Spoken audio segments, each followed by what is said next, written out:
Hello and welcome to Plus Sports on Plus TV Africa. It's Tuesday and my name is Mikhail Tinubu, your humble host, as we traverse the delicate trail of sports news and stories from around the world.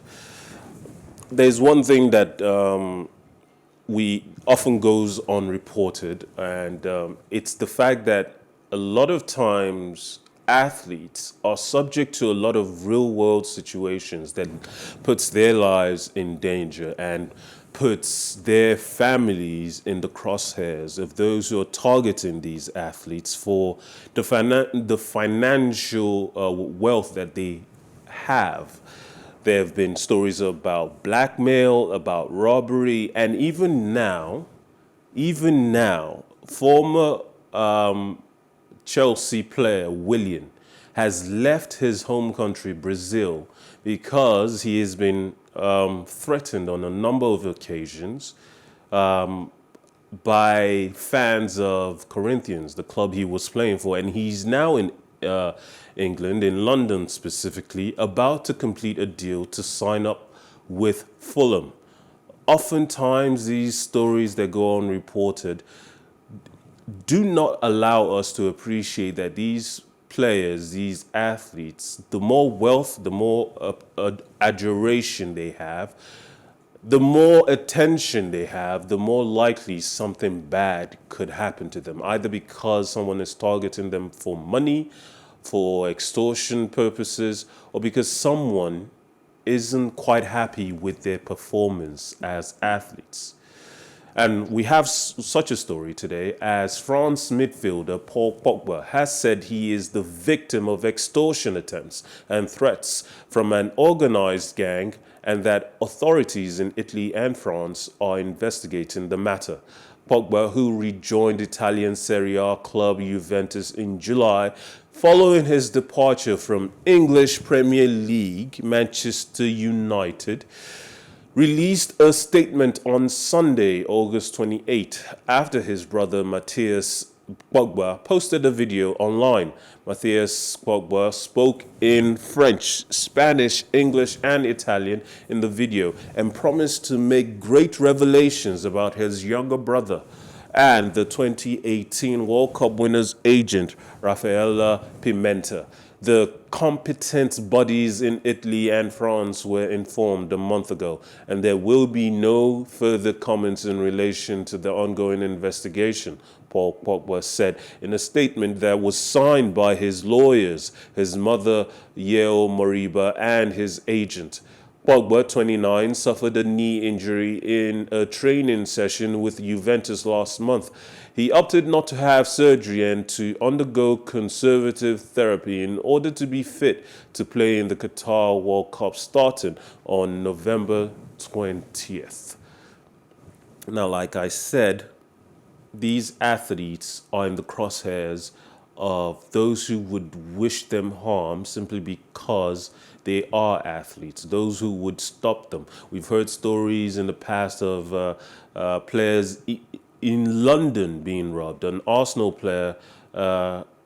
Ozil, was attacked and only got saved because a fellow teammate stepped in and prevented the robbery from happening. Some of these things are just intention to be robberies at the beginning, but then can escalate and render a lot of people in situations that could leave them deceased. And we do hope that the situation with Pogba clears up soon enough. And on the same topic of extortions, robberies, and being targeted as an athlete, armed robbers broke into the home of Barcelona striker Pierre-Emerick Aubameyang early on Monday, August 29th, Monday morning.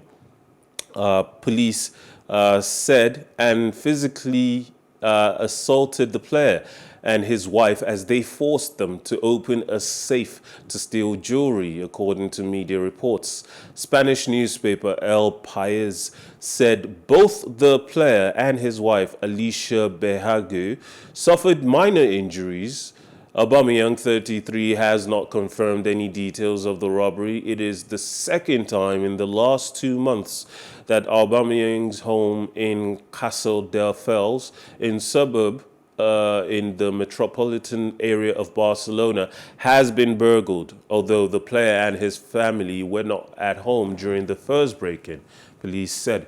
According to media reports, 4 hooded men broke into his home on Monday and threatened the player and his family with firearms. They struck Aubameyang and his wife and forced them to open a safe in order to steal jewelry.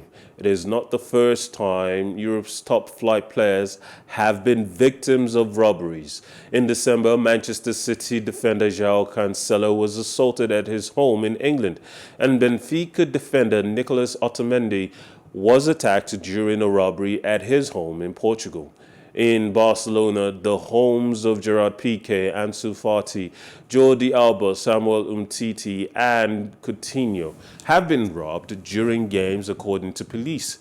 Similar incidents have also been reported among players in Madrid, Seville, and Valencia. Now, look, I am never one to advocate for athletes to get treated any better than everyday people. But the fact is, if you have any sort of wealth, if you're known for being famous and for being rich, you are going to be targeted. So regardless of the profession you're in, it is a real danger that you must live with every single day. And it seems, though, however, that the news continues to escalate of players being in the crosshairs of these hoodlums. For the sake of everything that these athletes represent to us, the fact that they inspire us and uplift us in our moments of doubt, the fact that we can look to them and find pleasure in the activities and the sporting events that they participate in. For posterity's sake, it is only right that these athletes, a better effort is taken to protect these athletes from situations that one day might end up in a very unflattering, unimaginable outcome. A death at the hands of a robber or an extortionist would only damage and taint the sports that we all love. Now, FIFA's president Gianni Infantino said on Monday, August 29th, that his organization would invest in football infrastructure for Nicaragua. After a visit to the Nicaraguan National Football Stadium and the headquarters of the Nicaraguan Football Federation, Infantino held a news conference in Managua, during which he announced the creation of a high-endurance center to help develop and boost Nicaraguan talent. Infantino also said FIFA would help improve the country's national stadium. Infantino is currently doing a tour through Central America. On Sunday, August 30th, he visited Costa Rica and is expected to arrive in Guatemala on Tuesday, August 30th. Now, when it comes to football, when it comes to all sports, the more the merrier. The fact that some countries have less ability, less infrastructure, less resources to accommodate and improve upon their participation in the sports at large should not be a reason why they don't get to do so. If FIFA and other sporting organizations can intercede and help bring these such nations into the 21st century, into contention with other nations, then all the better for the sport, all the better for us. However, Gianni Infantino is currently in this period where he is still trying to gain support for his proposal to bring the World Cup to a biennial reoccurring event. Now, if such promises of help from FIFA is being offered, I would say good. But if it is being offered as a quid pro quo to to garner support for for Infantino's agenda, then I don't think that is a string that we should tolerate as football lovers. Meanwhile, former US Open champion Bianca Andreescu apologized to her sponsor Nike for an on-court outburst after her choice of wardrobe for Monday's August 29th first-round match landed her in a spot of bother amid windy conditions. Andreescu was out on the grandstand court to play Harmony Tan, but the winds at the open arena kept blowing her skirt up and affecting her shots, forcing the 22-year-old to approach the chair umpire and request an additional bathroom break to change. Andreescu returned wearing a white Nike tank top and skirt to eventually beat Tan 6-0, 3-6, 6-1. Andreescu will next play Beatrice Haddad-Mayer in the second round. Meanwhile, Russian defending champion Daniil Medvedev said he was trying to learn every day as he began his US Open title defense on Monday against the backdrop of his country's ongoing invasion of Ukraine. The world number one and his compatriots were banned from participating at Wimbledon amid the invasion that began February 24th, which Russia calls a special military operation aimed at preemptively safeguarding its security against NATO expansion. Ukraine and the West accused Moscow of waging an unprovoked imperial-style war of aggression. Asked about the ongoing military conflict, the 26-year-old told reporters in Flushing Meadows, "I try to learn every day." Medvedev, who previously said he did not object to competing as a neutral, added, "I try to learn for myself that it's really important, in my opinion, to see person by person." Yeah, it was just bothering me on some forehands. I just felt like it was kind of coming up a bit. Obviously, the wind didn't help, but I mean, I meant no disrespect with what I said to the umpire. I was trying to convince him to not take away that washroom break because I know we only get 2, but he was very nice to say that it's totally okay. I mean, I could have definitely used a different choice of wording. So I apologize to anyone I disrespected. I mean, I love Nike and I hope I can be with them for the rest of my life. I have no choice. I'd rather, be with Nike for the rest of my life. And I definitely apologize. For sure, I mean, most of my really good friends, they know who I am. I'm still Daniil Medvedev, still play tennis. You know, I tend to think that I'm quite kind in life. Maybe not everybody thinks this way. And they know it. And the situation in Ukraine didn't change this. And same, about some Ukrainians. There are a lot of good Ukrainians. There are some bad Ukrainians. There are a lot of good Russians. There are some bad Russians. And so me, I tried to learn for myself that it's really important, in my opinion, to see person by person. I don't know how to explain it better. Yeah, it's obviously nice anytime, especially in those conditions and early on in the slam, to get through in straight sets. I mean, he's a top player, and is probably only getting better as well. So it was a good win for me. I did well. Mentally it's not easy going into a 5-set match in those conditions after the way the last few weeks have been for me, and I did well. I did well physically and mentally to put that to the back of my mind and find a way to get through. So I was really happy with that. Serena Williams put off her retirement for one more day with a first-round win at the US Open. However, while she is leaving tennis, her love affair with the sport will continue, she assured as the 23 times Grand Slam winner reached the second round of the U.S. Open, which could be her competitive swan song. Having signaled her intention to retire in a Vogue article in early August, saying she was evolving away from tennis, Williams has not quite been able to bring herself to say definitively that Flushing Meadows is indeed where she will take her final bow.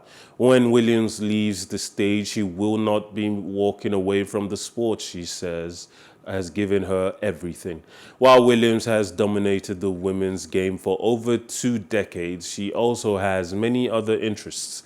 She has been a fashion designer and actress and has backed early stage companies. She was an early investor in Masterclass, one of 16 unicorns companies whose market value exceeds $1 billion, to receive funding from Serena's ventures. While there are certain to be more business opportunities to grow out of tennis, Williams' greatest impact in connection to the sports is likely to continue to be as a leader, speaking out on diversity, racism, and other social issues. Wouldn't it be something if she were to win the US Open one more time before stepping away? Andy Murray powered into the second round of the US Open with a comfortable 7-5, 6-3, 6-3 win over Argentine Francisco Cerundolo on Monday, August 29th, as the former world #1 rolled back the years at the scene of his first Grand Slam triumph a decade ago. The 35-year-old Scot, who has battled various injuries in recent years, raced to a 5-2 lead early in the match, but dropped his level slightly before edging a tied first set and breaking quickly in the next to put 24th seed Cerundolo under pressure on a sweltering hot Arthur Ashe Stadium court. Murray staved off a comeback attempt by Cerundolo to take the second set for a commanding lead and showed little signs of stepping off the gas pedal as his opponent continued to make life difficult for himself with unforced errors. A double break in the third set allowed twice Wimbledon champion Murray to surge ahead 4-1, and he sealed the win when Cerundolo sent a return long. Murray next faces American wildcard Emilio Nava.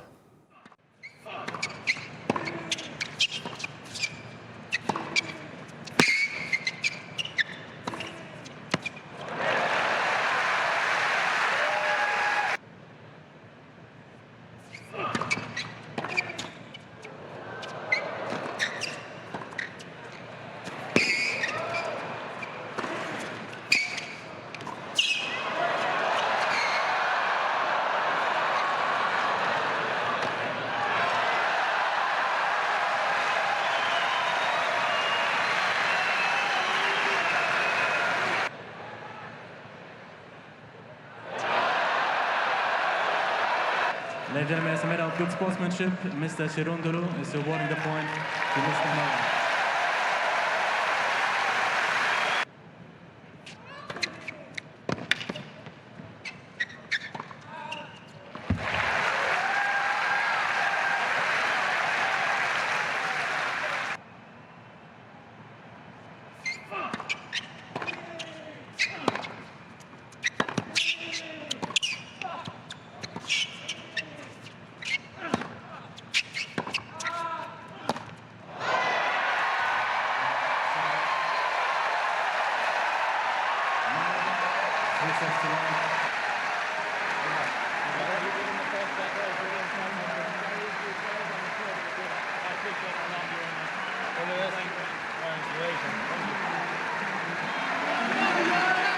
Thank you for joining Plus Sports on Plus TV Africa. My name is Mikhail Tinubu. As always, I like to say to you, life is never boring with some sports.